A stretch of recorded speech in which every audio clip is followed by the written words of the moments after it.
online marketing space, there's so much to do that they're unable to do one thing effectively. It's like they have a bunch of half-assed work out there. So like that to me is the biggest mistake. So if you read between the lines here, if you actually are focused enough to get through one assignment and one tactic, that's all it takes.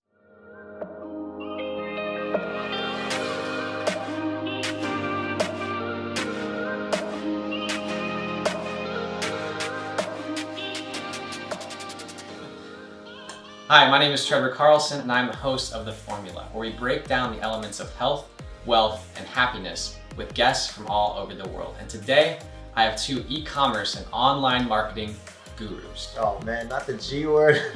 What's up everyone? It's Adrian Brambilla. I'm the founder of Search Engine Conquest. I have multiple Shopify stores where I do things like drop shipping, also lead generation, and I'm super stoked to talk about that today. I have hundreds of students that I've taught, and I actually have some people that teach me too, and one of them is here right now with us for this interview. Hey, my name is Jay Tetsu. I'm the founder of All the Way Up.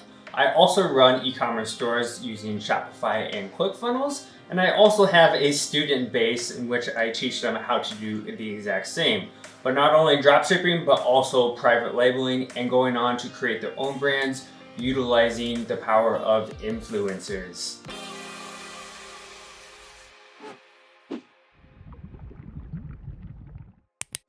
This episode is brought to you by LadyBoss. LadyBoss is the first global weight loss system and support community for women. Their mission is to help women lose weight while loving themselves again. They help women to gain their confidence back, improve their overall quality of life, and change the health of their entire family. They do this through providing the best information, products, and services possible in fitness, nutrition, and accountability. And we all know how important accountability is in sticking to a fitness routine and a diet. So LadyBoss knows we're successful each time we create a complete physical and mental transformation.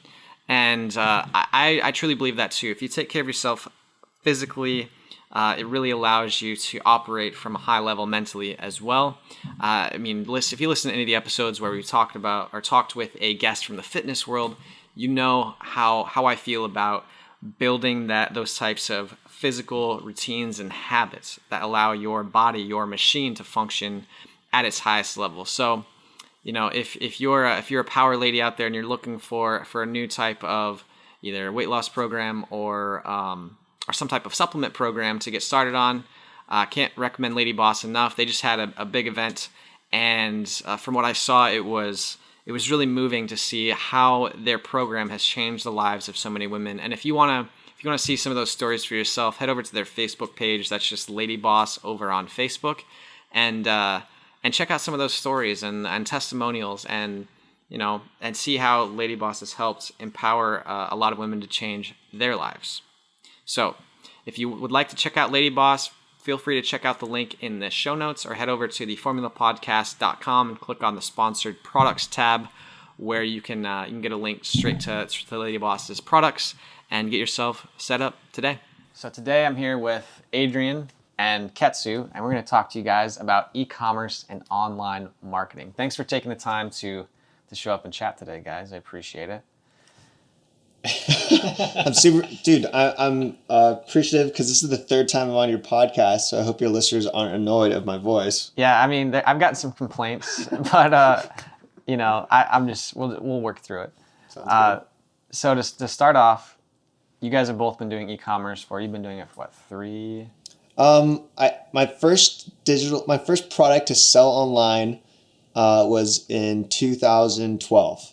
Okay, about 6 years ago. 6 years ago, yeah. Yeah. What about you? 2013, so he's got a year on me. I'm actually surprised about that.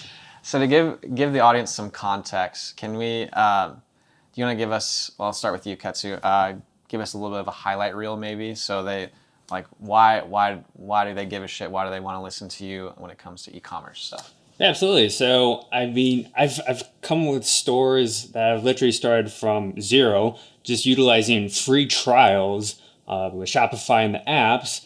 And I've literally drove all of my traffic with just affiliates and influencers. So they're only getting paid after they've made me sales, up to like my first 60K in sales just in 1 month. I was inspired just by a simple article. And ever since then, I've gone on to like $2 million months. So there you have it. It's crazy.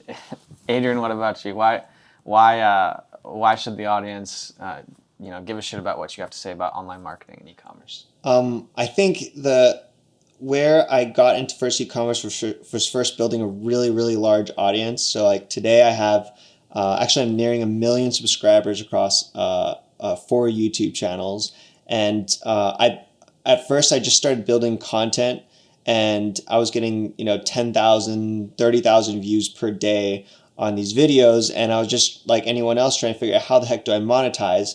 So I first created product, then I tried selling other people's product, and then it became so much money that supplemented the amount of income that I was making at my full-time 9-to-5 job. And then fast forward till today, where I have stores that are making 6 figures, and I'm able to. I have my strategies online, I think, are very replicable.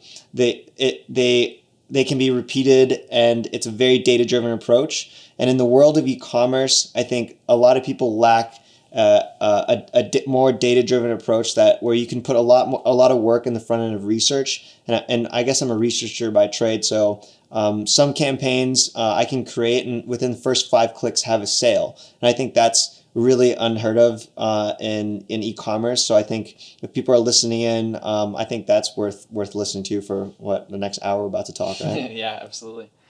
So you guys had to start somewhere, right? And I think that's one place a lot of people get hung up is, Shopify is really easy to understand. A lot of these platforms and tools are easy to understand, but I think it's really like a process. So if you guys had to go back to step 1, where would you get started? Do you want to kick that off, Joel? Yeah, absolutely. So personally for me, where I would get started is literally within my Instagram or Facebook feed. So for me, I actually like to just set a little bit of time each day and see what type of advertisements I'm hit with. Because more often than not, you're going to actually be hit with a product that is already going viral. Now, the thing about these products is typically you can source them yourself and you can start selling them immediately, or you can go on to private labeling them and then have it as your own brand. So however you want to approach it, that's one of my favorite ways to do things, is because it's already a proven product.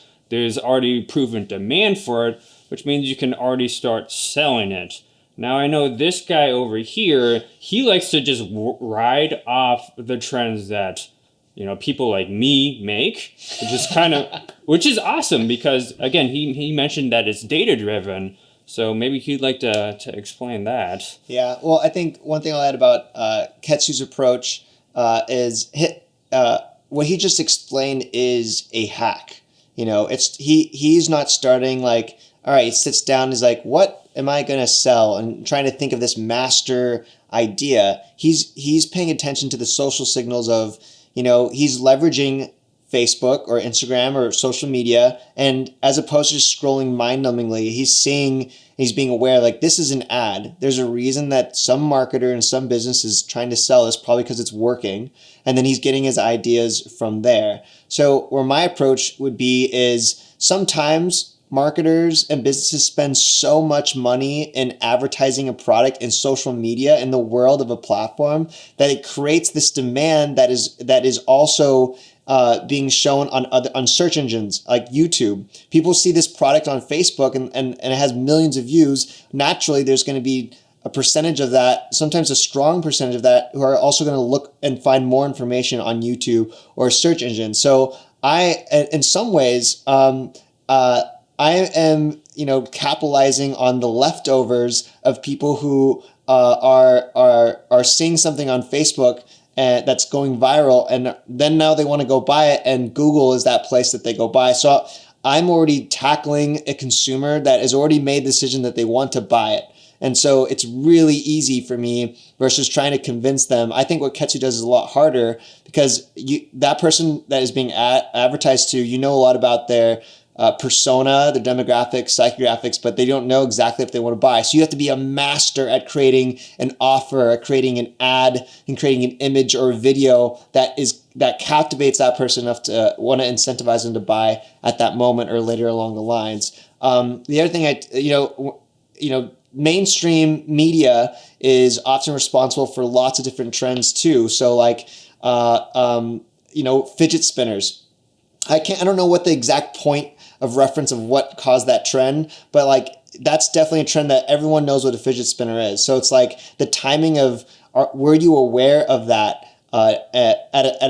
were you the first 100 people to see it? Then you would have made lots of money, or even more than that because it was so big. Like the pet rock, that was before our time, but that was a thing that everyone wanted to buy a rock, right? So like I would have loved to if you would have known that idea to sell that. So what I'm doing in a sense is capturing that trend data that which you can actually look up on a search engine, how many people are typing in something, and then capitalizing on that market. Yeah. So if I had to summarize, the first step would be to identify where the opportunities are, whether that's through looking at, ads that are already existing or search terms, right? Mm-hmm. Okay.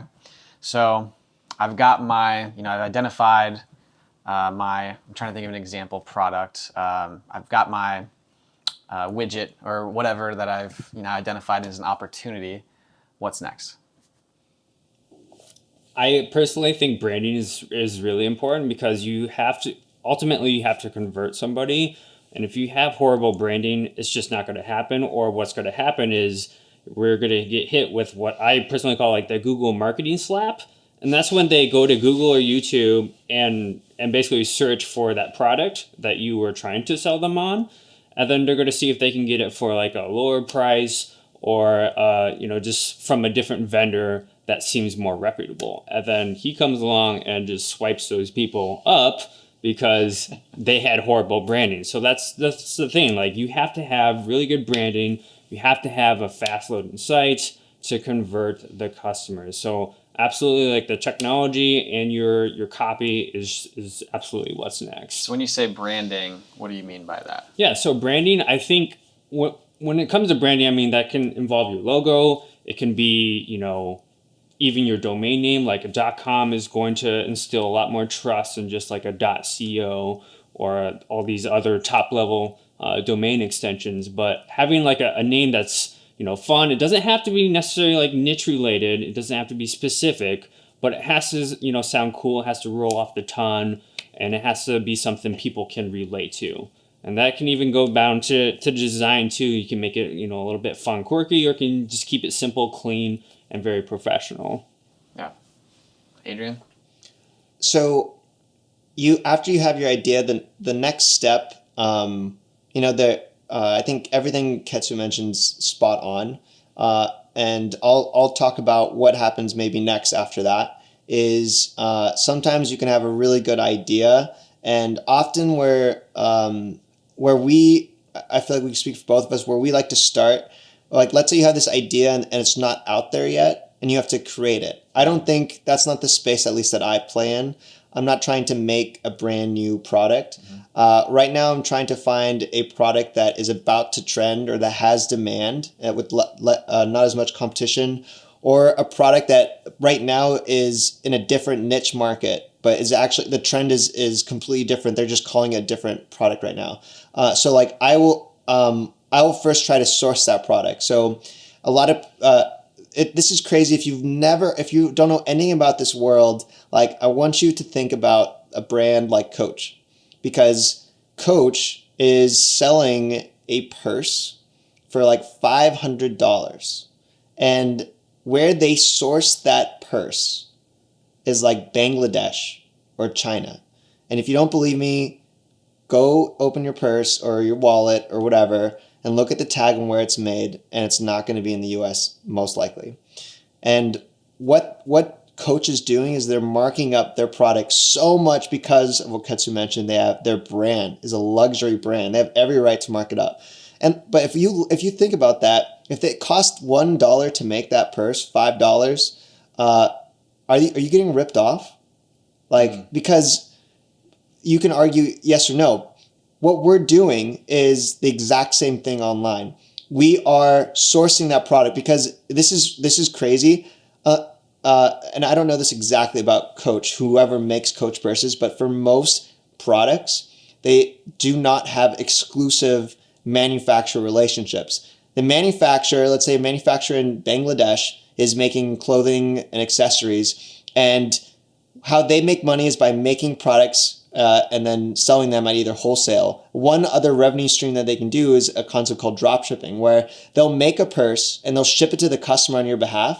And for an online marketer, if you're really good at selling things online, you just want to find that idea or that data-driven research to sell that purse to that person, and you're going to mark up that purse with enough revenue according to your brand that you can hopefully make a profit. And that in a nutshell is basically what I think creates an amazing opportunity for anyone who want to create a side hustle, because the concept of drop shipping is that ability to sell any product in the world, even products that are being marked up for $500 from a brand like Coach, and selling them direct to consumer, or even B2B. Mm-hmm. And it's crazy. When I first learned that you could do that, my mind was blown. Like, because my wife, who likes to buy all high end clothing, I could legit go to a website like AliExpress, which is basically an Amazon. A Chinese version of Amazon, where manufacturers list their products. You can buy them really, really cheap, almost at wholesale price. And I could find that exact cardigan. I could find the exact backpack, or something that was so damn near close. And I'm not talking about some knockoff from Mexico like Tijuana. I'm talking about the actual product. Like, I could actually find it. And she paid $200 and I could find it. And I could find it for like $5 plus shipping to ship to a customer. So it's crazy. And I think sometimes dropshipping has a negative word because of that fact of like, well, if you're selling it and it only costs you $10, what gives you the right to sell it for $100? And you could say the exact same thing about Coach. And the answer is what Ketsu said. Why do I have the right to sell that? Because of my brand. Yeah. And what do you think, I mean, you kind of covered this a little bit, but what do you think are the keys to building like that successful brand outside of just like, the name and the logo? What types of things you need to do to make sure you have like a rock solid brand versus, I mean, we've all seen them where you're like, you see the brand name and you're like, oh man, I'm not buying that. It's cheaper, but I know it's going to last 3 months, right? Mm-hmm. So what are the keys to building that solid brand? I think packaging has a lot to do with it. Just especially with nowadays, everyone's looking for a review or type of like an unboxing review.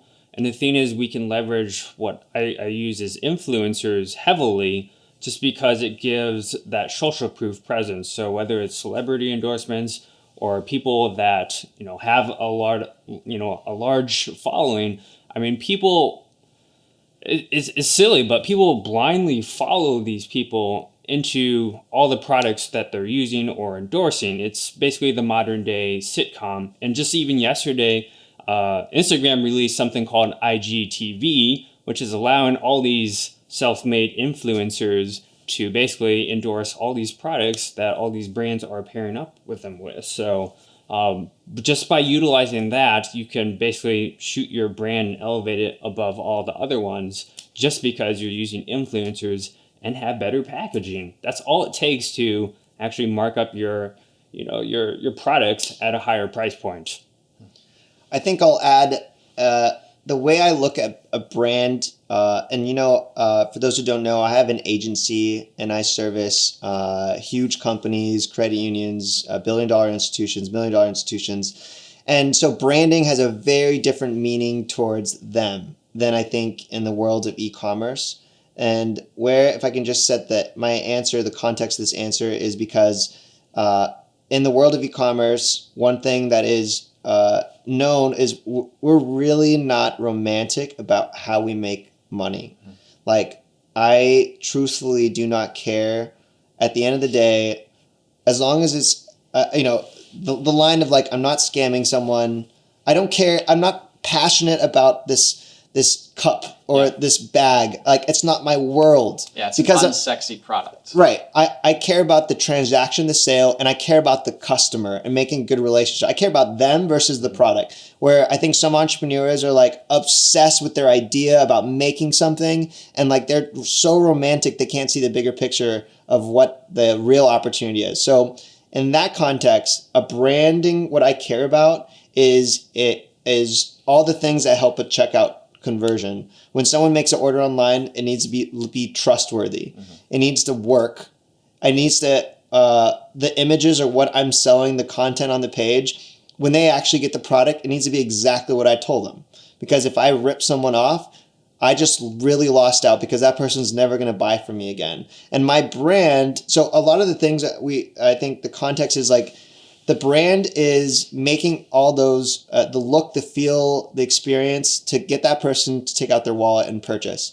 Then branding to me becomes the relationship that I maintain with that customer, because the only way to truly make it in e-commerce is your customer needs to buy from you again and again. And let me clarify that. There's some people, I think Ketsu is one of them, who's massively good at first time customer sales, way better than I am. That's a big grind, is to get cold traffic to convert. Where you build a business that is going to be here next year and the year after is a brand where that person's going to come back to you and purchase. And so like, that's what I think about. And I feel like because I've heard a lot of answers about like from branding experts, and our conversations right now are way different from like what they're talking about. And so I just want to put that context together. Yeah. Okay. So you got your opportunity and your brand is put together. Maybe you've got some influencers. What's next? It's gotta be traffic. I mean, that's the holy grail of any business, is getting sales. And that just kind of goes back to influencers. Of course, there's many ways of driving traffic now, and it's probably kind of a cluster to even understand which one to start off with. But personally, I mean, I like to still utilize social media and then still capitalize on the other end, like the search end with Google. Do you have a preference between for just starting off? Let's say you're starting off with like a completely new brand, your own packaging, your own product, everything. Where would you start? Because it's kind of hard to start on Google for something that people aren't even aware about, right? Right. I agree. If the traffic is not there directly, like if I'm selling running shoes, for me to create a Google ad on a running shoe means I have to go head to head with Nike and Adidas, and it's going to cost way too much to bring a customer in. So that's where I think Ketsu does a really good job at of doing is like one. I think the best way to break into a market right now is through through influencers, and a thing that is now called micro influencers. So if you think like what's an influencer? It's someone who has an audience, and I don't know if there's an exact number of what makes an influencer, but like an influencer could be Brad Pitt, right? Well, like, good luck trying to get your little startup and your shoes and have Brad Pitt wear them and post about it or get a commercial. Whereas a micro influencer who has 50,000 followers on Instagram or less, they've maybe never done a brand deal yet. Yeah. And so by you reaching out to them, just the proposition of working for a brand might be the most exciting thing to them that they've ever come across. And so the concept of affiliate marketing is what Ketsu touched on earlier, which is if you say to your brand influencer, because there's two ways to go about it, I will pay you $100 to post a photo about my shoes or how my shoes are awesome or whatever. You can send it to them. And that could be good, except the risk at the very beginning is you could be out $100 because they could post and no one could buy. Well, and the other thing too is like, if you want that influencer to post again and again, which is how you're going to be successful, that means that's another $100, another $100. So now you want 5 posts, it's going to be $500, right? Well, the concept of affiliate marketing breaks the influencer creates an influencer relationship that to become more of a partner than just a vendor or just like one little side income is. And you pitch that influencer, it's like, look, you got 50,000 influencers. You're not doing any brand deals right now. I have this really great shoe product, and every sale, when you make a post and every sale that comes in, I'm going to give you 20% of it. So if they post it, and crossing your fingers, two of those people purchases, and they just see that, holy crap, I haven't monetized my audience, and I just did this one post, I made a couple $100. Now that influencer has a great relationship with you, and they're incentivized to keep posting, creating new content about your brand, because they know that they're going to keep getting a commission in from that too. So like that, I think right now, if you're just starting out, that's the best thing to do. And that all that takes is hustle. All it takes is finding those influencers. So a little bit of research, but I feel like with a couple hashtag searches, you can find who you're looking for, and then creating a message that is sincere and not spammy, and actually trying to make a relationship with these people. Yeah. Yeah, I'll chime in on that too. Like the content thing is absolutely huge. So a lot of us are like, well, what image do I use? What videos do I use? Well, that's why I turn to influencers first, because they're making the content for me on autopilot, and then you can use that content eventually when you want to actually run paid advertisements yourself, and then you can put it in front of literally the whole world. So that's the thing, like they're creating content one after another. The more influencers you reach out to, the more content that you're going to have online, giving your brand a large presence worldwide. Mm-hmm. Yeah. Is there any mistakes that you see a lot of people make when they're first getting into affiliate or influencer marketing? Yeah, I guess definitely. What are they? Yeah, I'm sure people make a lot the of most mistakes. common mistake is stopping after just a few rejections, because you're ultimately going to face these rejections. I think my acceptance rate was maybe like 1 out of like 15 the first time I went around. But it's just law of large numbers. The more people you contact, the more likely you're going to get those results that you want. So you got to keep reaching out to these people, no matter how many times you say no. And guys, don't be scared, because it's literally just a little no, or they're ignoring you. That's fine. It's all online, all on the phone. It's not like they see your face or know who you are. It doesn't matter. Just keep grinding through. Mm-hmm. I'd also add, for people who are wanting to spend money online or have a budget, because what we just talked about was a very free way to try to get traffic, potentially free way. I mean, if we want to be really specific, okay, you need Shopify, it's $29 a month, and then you need an affiliate or software app, and that does all the technical parts, so the affiliate can log in, see how much traffic they sent in sales. So that's another $29 a month. So really, your overheads, you want to get started today, create an e-commerce store, and you want to do this influencer thing, you got $60 overhead. Most people can afford that, right? But what about the people who want to now put money towards ads? And as you start to get in this market, then you're going to start to get targeted by all these other people that are selling courses and marketing. And I think the biggest mistake that I see actually is inaction because of distraction. People will not take the necessary actions of what Kessler just mentioned. That 50. This is crazy. When he just started out, he would reach out to 15 influencers that, I'm going to take a guess here, had between 10,000 and 50,000 followers. And 14 would say no, but 1 would say yes. And then if we do the math here, 1 person would say yes, I'll promote your product basically for free, for a commission. And then his brand with zero equity in the entire world, no one knows about it, that influencer would post, and 10,000 people, he just got his product in front of 10,000 people for free. Right? So like, that's amazing. Why, for people that I talk to that want to do this online e-commerce thing, why aren't they taking those steps every single day? And after now coaching hundreds of students, I know why. For the most of them, they're distracted to take those actions because they want to keep learning, and they want to keep taking courses, and then they want to keep doing things.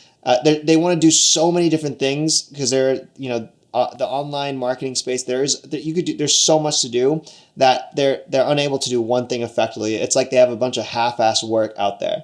So like, that to me is the biggest mistake. So if you read between the lines here, if you actually are focused enough to get through one assignment and one tactic, that's all it takes. It's a master one thing. Influencer marketing.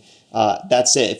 If you just reached out to 15 people a day, that means you're going to get 1 influencer a day. In 10 days, that's basically 10 times 10, 100,000 people that you could get your product in. It's that fast, and that I think that's crazy. That's such a big reach for. I mean, when you get people to say yes, I mean, that seems like a no-brainer, right? Mm-hmm. I don't think a lot of people know about or think about it that way, though, right?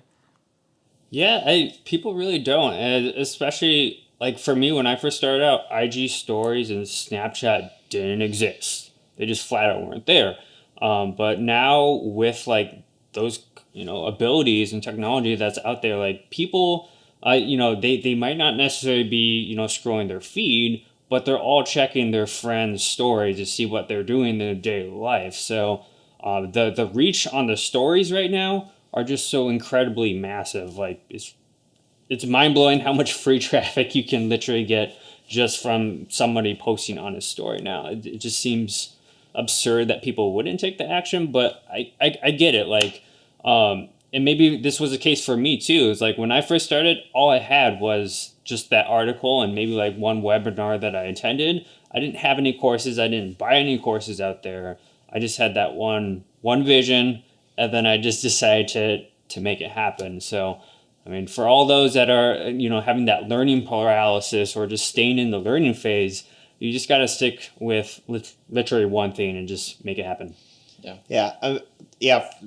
Full disclosure, like I also know what those mistakes are, because I was in that, I don't know if there's a right word, it's like self-helplessness, basically. As I educated myself too much. My balance of like reading and action, I was reading and buying books and taking courses and spending lots of money. And I even there was a time where I had spent more money in education than I did on my own ads, my own business. So it's like, I think that's a balance that just had to take a big reality check. And I think I give Ketsu credit to that, because he invests. I saw how much he was investing in his own business, and that it basically like shook me. It's like, why is it that people would feel better about paying $3,000 on a course, and then or a book or a mastermind or whatever, and then when it comes to spending $3,000 or spending $200 on their own ads on Facebook, they're like, and it's not working, they throw up their hands and like, this isn't working, I don't know what I'm doing. Yeah. Like, that's insane if you think about it. You'd rather spend money to learn and you feel better about that than where the best knowledge you could get is if you spend $3,000 on yourself, Yeah. I'm thinking about that too, because we did talk about that once. And it was actually like it's a good point. And I think that there's like this idea that if I just learn, if I just learn a little bit more, if I just learn like one more thing, or if I can just learn more about this, but really it's like I think a lot of people can understand the idea behind influencers or Facebook ads, but not that many people actually know how to like do it all the way through, right? Because it's like, well, I need to watch one more webinar, or I need to get that new e-commerce evolve book and read that, and then I'll start my Amazon store. That's actually a good book, but I enjoyed it. It's like there's they just feel like there's something missing, but once you actually do it, then all of a sudden you're like, oh man, I'm not very good at this. I just read a ton of books, but I can't. I'm like, my CPC is $7 at a 0.5% click-through rate on Facebook. Is that good? I don't know. Yeah.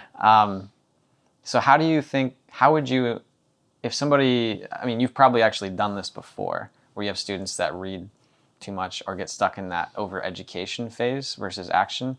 How do you take them from, they paid for your course and reading books to taking those action steps? Yeah, you're asking me a question that like,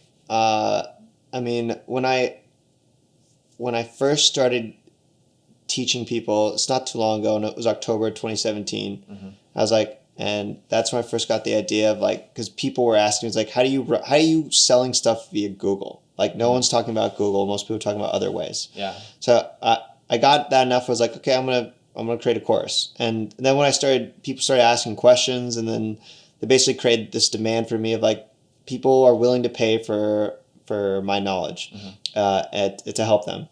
And I had to make a decision like what kind of coach I wanted to be. And I've been trying to get better at that.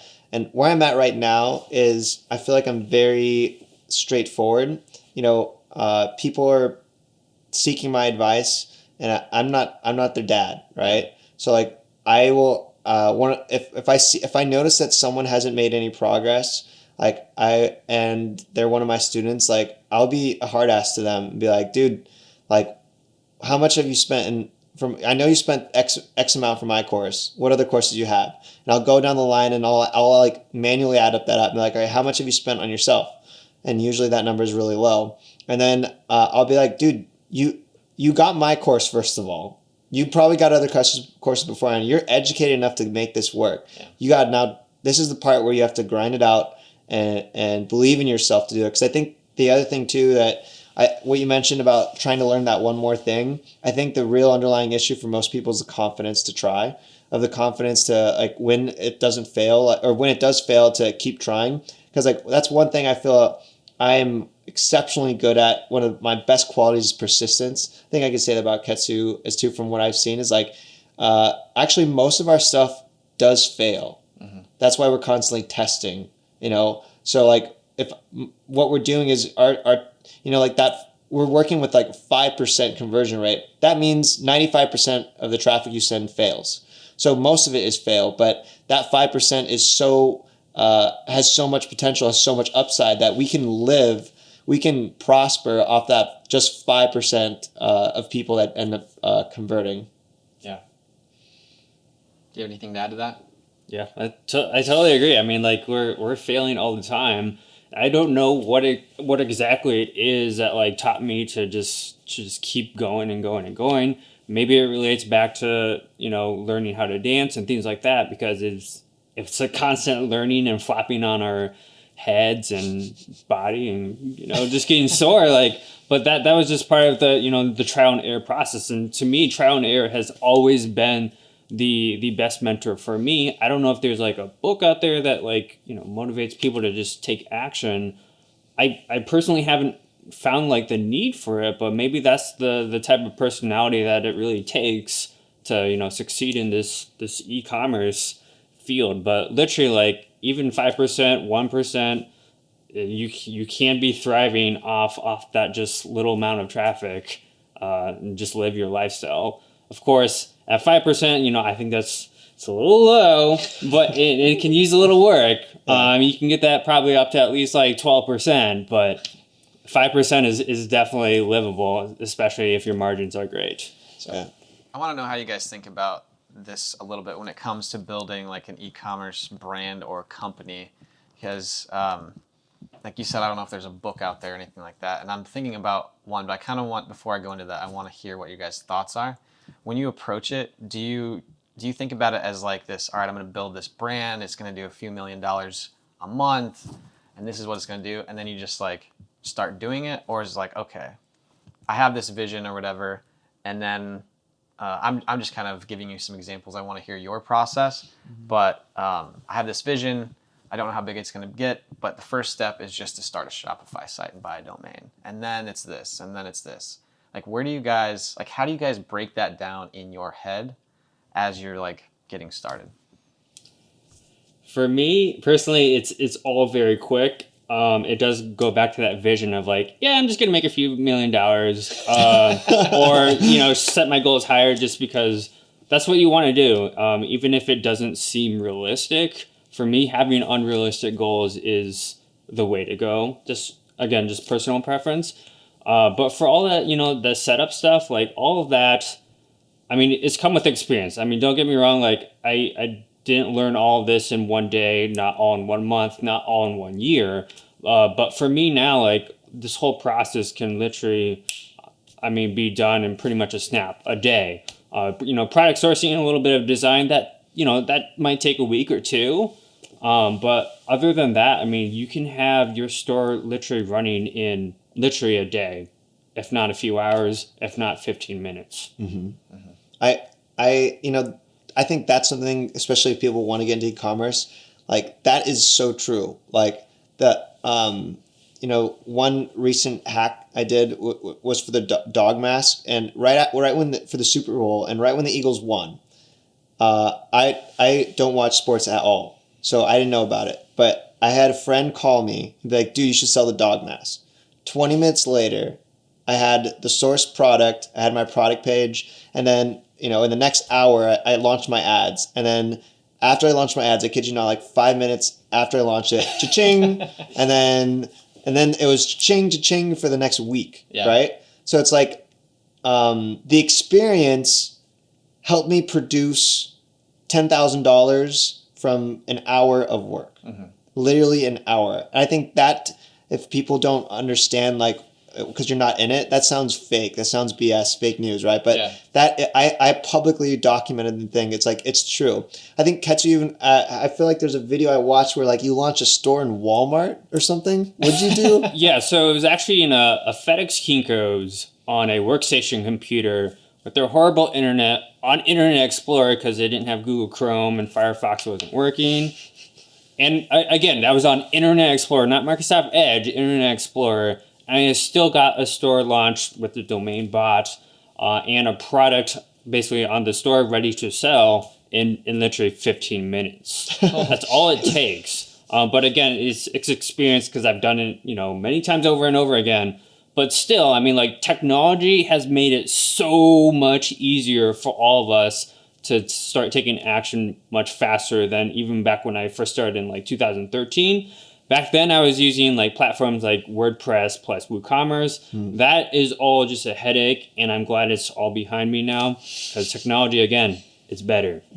Yeah, I remember I used to build websites on WordPress, and that's like, and you're like, I don't understand. I'm literally doing everything you're saying I'm supposed to do, and it's not working. So let's say they've worked through this frozen stage where they just keep learning and learning and learning. They got their brand, product sites up, everything's kind of rolling along. What advice do you have to someone who's got their first product out there and they're starting to sell it? Yeah, my first advice is continue scaling that first off. Because once you have momentum, you want to keep the momentum rolling. So you need to put more time and effort back into your business, but smart effort and time. So that's going to take me into kind of like another topic in which we're going to talk about outsourcing. So outsourcing, a common term that we use is called a VA, which stands for virtual assistant. So now that we have the business rolling, we want to basically outsource the tasks that seem menial to the business, so such as like customer service. But you got to make sure, again, the customer service is really good because that's an opportunity for another sale. And then you got things like shipping, processing orders, and any of those tasks that just take a lot of time and repetition. We basically want to give that to somebody else and put our time into growing the business. That's ultimately what every business owner should be focused on, is growing their business. Now, Adrian, I know you've hired a few VAs. I definitely have a power lead VA that's basically built out a whole entire team for me without me having to even micromanage or hire others, which is fantastic if you can find. But let's talk about some individual VAs and hiring them from the first contact. Yeah, I think right now I have 3 VAs, and I can't. They are so valuable to me because they take care of all the busy work. Like, can you imagine all the like dumb stuff you have to do, even if you're working at a day job, like and you could only work on the stuff that you're actually really good at and to make an impact. That's basically why you want a VA. And my VAs are all from the Philippines. Philippines is a great place. There's like this weird culture in the Philippines that these people are as technically savvy and smart, or even smarter than the average American. And the cost of living there is so low that we're able to pay a VA and they would make more money as a VA than they would being a doctor. That's What? insane. Yes. I didn't realize that. Yeah. And I have a VA in the Philippines. Yeah. I didn't know that. It's crazy. So oftentimes I will start a VA and I'm paying them $4 an hour. Yeah. Something I want to be outright and say to people, because if they've never heard of this concept before, the immediate thought of like, VA, you're ripping this person off. Google search the average cost of living in in the Philippines, and do the math at $4 an hour, and they're doing already pretty damn good. And I also give my VAs an incentive based on sales, and they make bonuses that way. They're living it up. They're living a laptop lifestyle. I see pictures of them traveling over there, and it's awesome. I have great relationships. So the concept of the VA, if that's brand new to it, it's amazing, and it's about outsourcing. Like Ketsu said, the work that's just busy work where you're not really making an impact, but you still got to do. To your question about once you have your product, Ketsu mentioned like about sticking to that one product, and at the beginning you're really trying to figure out, is this product going to work? And the desire for every marketer, for every business person, is to have a cash flow campaign. Your mental state, where I like to think about, is if you're brand new to this, you're going to mess up a lot. And I still mess up a lot. And so when I launch something new, all I'm trying to do is break even. I spend $100, I make $100. If that's good for me, I have 2 thumbs up. I know 2 things. One, this product actually sells. And now it's just a matter of optimizing, because if I know I can break even within my first attempt of me like just doing the bare minimum to launch it, now if I spend more time, I know that I can do things to increase my conversion. I can do things to decrease my cost of traffic. So it's about optimizing. And then once you have it working, it's really a simple math equation. You figure out for however many dollars you spend online, how much you make in return. And you basically, if you have that math, traditionally businesses will create a budget at the end of the year for the entire next year. It's so stupid, because if I know that for every dollar I spend, I'm going to make 10, wouldn't you want to spend as much money as you could into this product? Now, eventually your campaign, something's going to go wrong. Competition, it's not like you just set this up, forget it, and it's going to make money and you can retire off of it. But that's why you are managing it every single day. But once you have that math of, I got this product, I've qualified it, or I dequalified it, it's not going to work, then you go to your next product. But that's the art, that's the game, that's the grind every single day of testing until you find something that works, and then scaling it. Going back to our brand, it's like scaling it, meaning you're not selling 1, 2, 3. Now you're selling 10 a day, 20 a day, 30 a day of that product. And where you build your brand now is okay, what you're doing is you're making a lot of first relationships with new customers. And now, as opposed to building a store and adding hundreds of products, because you sold this one product that you were testing, now you can make your entire brand based off these new customers. If they bought a makeup kit, but you were testing a skateboard and all this random stuff, like get rid of all your skateboards, now make other products that are about that makeup kit that they would also probably buy from you. So it's like a reverse business approach of like, you're just thinking about getting new customers through that one transaction, and then you're building what else you should sell them based off what you know about them. And scale, like I think the most valuable part, my skill set, is the ad creation, is the research part. And that's where I'd like to spend most of my time. Some people, they may be better or worse at different things. So my VA is taking care of customer service like Ketsu's. After I've now got to the point where I can send them the research, and then they will look up the sourcing options for me. They'll actually create the product page for me. I'll still have to review it at the end, and I'll optimize it for SEO or whatever. But it's made my process to implement so much faster than if I did everything by myself. Yeah. Now it sounds like both of us have gotten a little bit lucky with like our first time VAs, and that's definitely not always the case. So after, talking to many of my students who have eventually went on to hire VAs, I've kind of accumulated like some problems that they've encountered, or, some symptoms of possibly a rogue or a bad VA. So kind of like to talk about that a little bit. One of the more popular sites that you can go to is a site called Upwork. There's tons of VAs from, India, the Philippines, etc. And just to reiterate, on the Philippines pay, I've been there personally. I've taken my VAs on vacation there. The cost of living there is ridiculously low. I mean, just to put it in perspective, like a fruit cup, here in the United States, costs, a few dollars. In the Philippines, and mind you, the fruit is much better there too.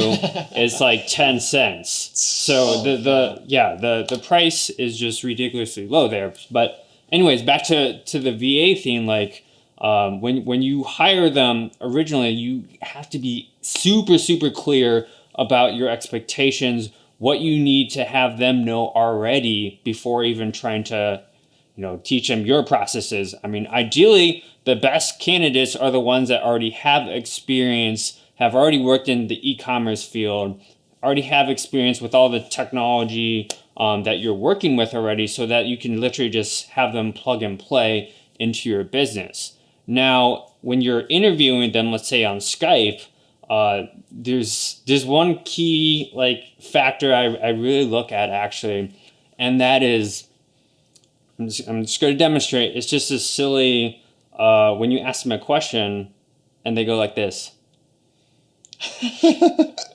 If they do that, that's not a good sign. That means they're agreeing without really knowing what you're actually asking of them. So if you see that, stay away. And not to be gender biased or anything, but typically for me, the best VAs have always been female for me. For whatever reason, they're harder workers in the Philippines. They really, really, really care about their family. And that's a huge thing in the Philippines.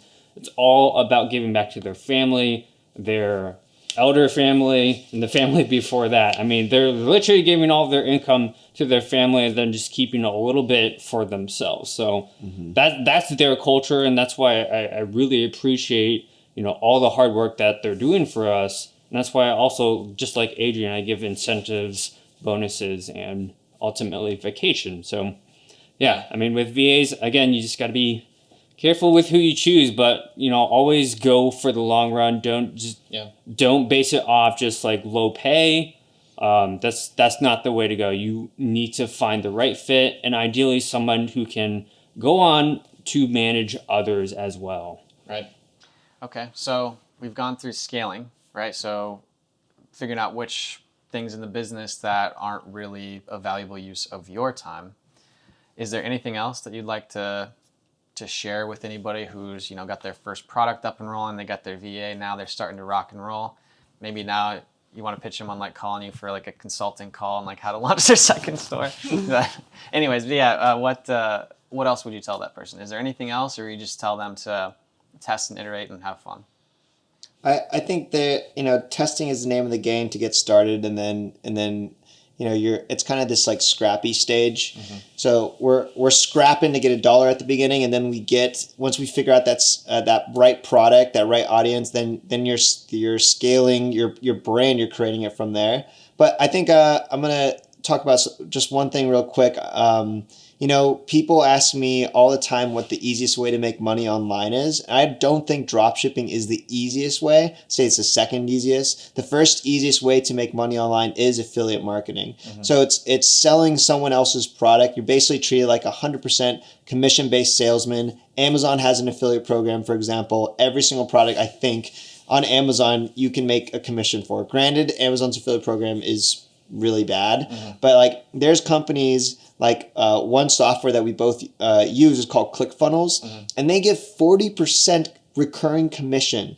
So it's a subscription product. So if you sell one of them, their low end tier subscription is $100 to get access to their basically website building software, and you make 40% of that. So I think if people want to get into the game, what's the most viable skill set? Is it learning how to build a Shopify store? Is it learning the concept of drop shipping? I think the most valuable skill set is learning how to sell something online, and utilizing a platform. And I think for sure there's a marketing 101 foundation you have to understand, because you can't also be married to the platform right now. And Facebook has been such an amazing place where marketers like Ketsu can scale. Advantage of a search engine is people, you understand a lot about someone's behavior. And I think something that might happen years from now is Google may not be around, Facebook not be around, but people are always going to be buying things online as long as there's internet. So being able to adapt is going to be important. But the concept of trying, there's always going to be a way to try to sell using that platform, that wherever the people are or whatever they're using. And you can also leverage that for affiliate marketing. So I think, both of us, I think, are really diversified. I have drop shipping stores. I have info products. I get revenue from YouTube, like AdSense even. And I also do a ton of affiliate marketing. I'm not near 100 companies, but like I'm working my way there to like do marketing for to have that much affiliate income coming in for so many different businesses. So where that all stems from, the power is that ability to sell things online. It is the modern day superpower, I think. Ketsu, anything? Totally. A little bit about affiliate marketing too is just it is a great way to dip your feet too. If you're not going to do drop shipping first, I mean it's a great way to go into it. But also, just kind of want to tap into that a little bit more. It's just, if you're going to do affiliate marketing, just make sure that you're not just sending traffic to the offer directly. You want to be building that list too, because that list is yours to keep, and you can use that for so many other purposes. So let's say, just for an example, I ran an affiliate offer towards, like a fitness product, okay? I can later take that list, and let's say I wanted to start my own e-commerce store and have my own product.